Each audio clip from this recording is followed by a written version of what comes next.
আসসালামু আলাইকুম। আপনাদের মাঝে আবারও নতুন একটা রেসিপি নিয়ে হাজির হয়ে গেলাম। আজকের রেসিপি সিম ভর্তা। আমি গাছ থেকে কিভাবে টাটকা সিম উঠাইয়া ভর্তা করে আপনাদের দেখাবো। দেখেন আমি কতগুলো সিম উঠাচ্ছি। আমি এভাবে সিম উঠায় নেব। একদম টাটকা সিম দেখেন কত সুন্দর লাগছে দেখতে। আর টাটকা সিমের ভর্তা খেতে কত যে মজা। আমার সবগুলো সিম উঠানো হয়ে গেছে। এখান থেকে যতটুকু সিম লাগবে ততটুকু সিম আমি নিয়ে নেব।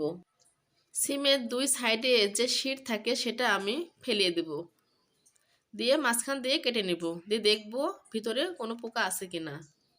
এটা আরেক জাতের সিম। আমি দুই ধরনের সিম নিয়ে ভর্তা করব। এভাবে আমি সবগুলো সিম বেছে নেব। আমার সিমগুলো তো দেখেন বিচিটা অনেকটাই পুষ্ট। এই সিম ভর্তাটা অনেকটাই বেশি মজা লাগবে খেতে। আমি সিমগুলো সব একই ভাগে কেটে নেব। ভালোভাবে মাঝখান দিয়ে চেক করে দেখব ভিতরে পোকা আছে কিনা। আমার কোনো সিমে পোকা নাই। যতটুকু পরিমাণ আমার সিম লাগবে ঠিক ততটুকু পরিমাণ সিম আমি কেটে নিয়েছি। আমার সবগুলো সিম কাটা হয়ে গেছে। এবার আমি সিমগুলো ভালোভাবে ধুয়ে পরিষ্কার করে নেব। আমি একটা ছাঁকনার সাহায্যে ভালোভাবে এটা ধুয়ে নিচ্ছি। আমার সিমগুলো ধোয়া হয়ে গেছে। এবার আমি চলে যাব সিদ্ধ করার জন্য। চুলাতে প্যানটা বসিয়ে দিলাম। প্যানটা গরম হয়ে গেলে দিয়ে দিলাম তেল। তেলটা গরম হলে তার মধ্যে দিয়ে দিব যে সিমটা আমি কেটে ধুয়ে পরিষ্কার করে রাখলাম সেটা এবার ঢেলে দিলাম। সিমগুলো ঢেলে দিয়ে আমি ভালোভাবে হাতনির সাহায্যে এটা নাড়াচাড়া করে নেব। আমি কিছুক্ষণ এভাবে ভেজে নেব। ঠিক এভাবে আমি ভালোভাবে নাড়াচাড়া করে ভেজে নেব। সিমটা ভাজা হয়ে গেছে, এর বেশি ভাজবো না। এবার অ্যাড করব পানি। পানিটা অ্যাড করব সিদ্ধ করার জন্য। আমার সিদ্ধ করতে যতটুকু পরিমাণ পানি লাগবে ঠিক ততটুকু পানি আমি দিয়ে দিলাম। আমি এভাবে একটু আবারও ভালোভাবে নাড়াচাড়া করে ঢেকে রাখবো 5 মিনিটের জন্য। 5 মিনিট ঢেকে রাখে আমি জাল করলাম। 5 মিনিট পর আমি চলে আসলাম। ঢাকনাটা উঠায় আমি আবারও ভালোভাবে নাড়াচাড়া করব। আমার পানিটা শুকিয়ে গেছে। আমার সিমটাও সিদ্ধ হয়ে গেছে। দেখেন কত সুন্দরভাবে সিমটা সিদ্ধ হয়ে গেছে। সিমের বিচিটা দেখেন বের হয়ে আসছে, কারণ সিমটা সিদ্ধ হয়ে গেছে। ঠিক এভাবে আমি একটু আবারও ভালোভাবে একটু নাড়াচাড়া করে নেব। সিমের যে গায়ে পানিটা আছে সেটা শুকানোর জন্য। আমার সিমের গায়ে পানিটা শুকিয়ে গেছে। এবার আমি সিমটা ঢেলে নেব। আমি আবারও প্যান বসিয়ে দিলাম, দিয়ে দিলাম সরিষার তেল। তেলটা গরম হয়ে গেলে তেলের মধ্যে দিয়ে দিব পেঁয়াজ কুচি। মাঝারি সাইজে একটা পেঁয়াজ কুচি করে আমি তেলের মধ্যে দিয়ে দিলাম। এটা আমি ব্রাউন করে ভেজে নেব। যতক্ষণ না আমার ব্রাউন কালার হয়ে আসবে ততক্ষণ আমি এটা ভাজতে থাকবো। যতক্ষণ না পেঁয়াজটা ব্রাউন কালার হয়ে আসবে ততক্ষণ আমি সময় নিয়ে ভাজবো। এভাবে কিছুক্ষণ নাড়াচাড়া করে পেঁয়াজ ভাজাটা আমার হয়ে গেছে। এবার আমি ভাজা পেঁয়াজটা উঠাই নিলাম। একই প্যানে আমি আবারও দিয়ে দিলাম শুকনা মরিচ।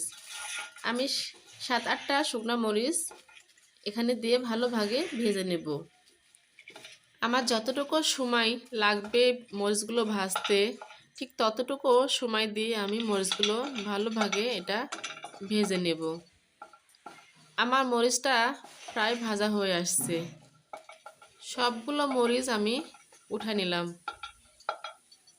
এবার চলে যাব ভর্তা করার জন্য।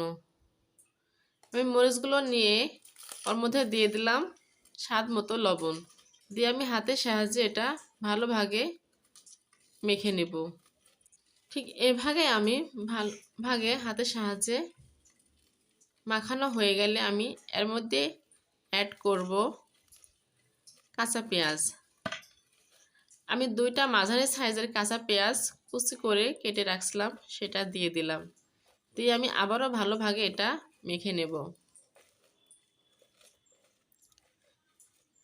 পেঁয়াজ আর মরিচ একসঙ্গে মাখানো হয়ে গেলে তার মধ্যে দিয়ে দিব ধনিয়া পাতা, আমি কিছু ধনিয়া পাতা ছোটো ছোটো করে কেটে রাখছিলাম, সেটা দিয়ে দিলাম। কারণ ভর্তাতে ধনিয়া পাতা দিলে টেস্ট বেড়ে যায়। আমরা যারা ধনিয়া পাতা পছন্দ করি ঠিক তারাই ব্যবহার করব, যারা পছন্দ করি না তারা ব্যবহার করব না। ধনিয়া পাতা দিয়ে আমার পেস্ট করা হয়ে গেছে। এবার দিয়ে দিলাম আমি পেঁয়াজ। যে পেঁয়াজটা আমি ভেজে রাখছিলাম সেটা আমি দিয়ে দিলাম। দিয়ে আমি হাতের সাহায্যে আবারও ভালোভাবে এটা মেখে নিলাম। আমার মাখানো প্রায় শেষ। এবার দিয়ে দিব আমি সিম। যে সিমটা আমি সিদ্ধ করে রাখছিলাম সেই সিমটা আমি এবার দিয়ে দিলাম। পেঁয়াজ, মরিচ আর ধনিয়া পাতা, তার সঙ্গে সিম দিয়ে হাতের সাহায্যে এটা আমি ভালোভাবে মেখে নেব। যতক্ষণ না ভালোভাবে এটা মাখানো হয়ে যাবে ততক্ষণ আমি মেখে নেব। আমার মাখানো শেষ। এবার আমি দিয়ে দিলাম সরিষার তেল। সরিষার তেল ছাড়া ভর্তা টেস্টি হয় না। ভর্তা মানে সরিষার তেল। সরিষার তেলের ফ্লেভারে ভর্তার টেস্ট দ্বিগুণ হয়ে যায়। আমার ভর্তাটা করা শেষ। ঠিক এভাবে আমি ভর্তাটা হাতের সাহায্যে মেখে নিলাম।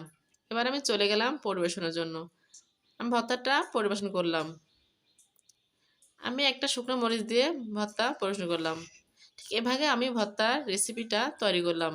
আপনারা যদি আমার এই ভর্তার রেসিপি ভালো লাগে তাহলে বন্ধুরা নিশ্চয়ই লাইক, কমেন্ট, শেয়ার এবং সাবস্ক্রাইব করে দিবেন। যারা আমার এই চ্যানেলে সাবস্ক্রাইব করেননি তারাও সাবস্ক্রাইব করে দেবেন। সবাই ভালো থাকবেন, সুস্থ থাকবেন। সবাইকে ধন্যবাদ। আল্লাহ হাফেজ।